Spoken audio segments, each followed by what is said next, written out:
As we say here in Ireland, folks, can you all hear me? It's our great honour and privilege and delight on behalf of myself and Albert and Mary and Sheila, the organising committee of this 2014 Dublin Leonard Cohen event, to welcome you all here to Dublin and to Ireland. In particular, it gives me great delight to welcome the Canadian Ambassador to Ireland, Mr. Loyola Hearn, who will officially launch this 2014 Leonard Cohen event. The Ambassador is a great lover of music, of poetry, of song, and indeed is an amazing songwriter and poet himself.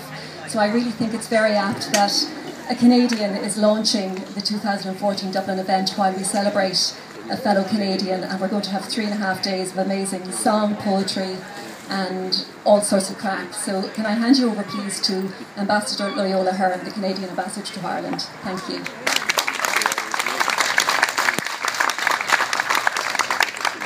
Thank you very much, Paula. And the first thing we should do, I'm sure, is thank the musicians for their performance to date, and I know they'll be picking up again. Great job, guys. Certainly is a pleasure to be here, to have been asked, a Canadian, to open up a Leonard Cohen event in Ireland. Partially because I suppose I'm more Irish maybe than anything else. My roots are here. One of the reasons I agreed to come here 3.5 years ago. My father's people came from Tipperary. My mother's people came from Kilkenny. So I have great fun watching the hurling games. Whoever wins, I'm on their side, right?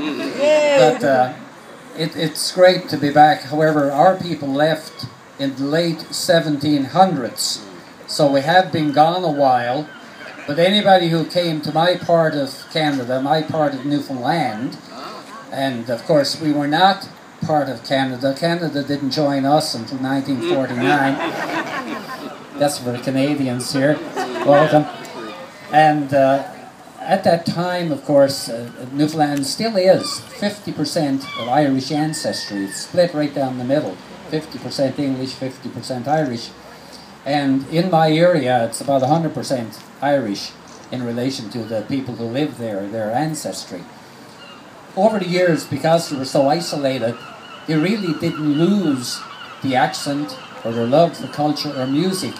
And I personally learned more about Ireland through music than anything else. Like, we learned very little in the history books about Ireland. We learned about England, we learned about France and their battle for Canada.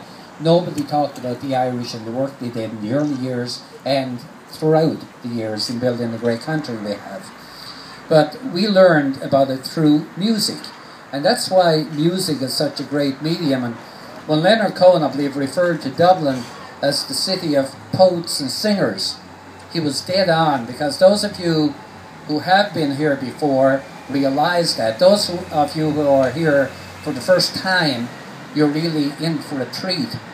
In fact, I was told when the word got out that this year's event would be in Dublin, collectively the people involved around the world stood and sang Hallelujah.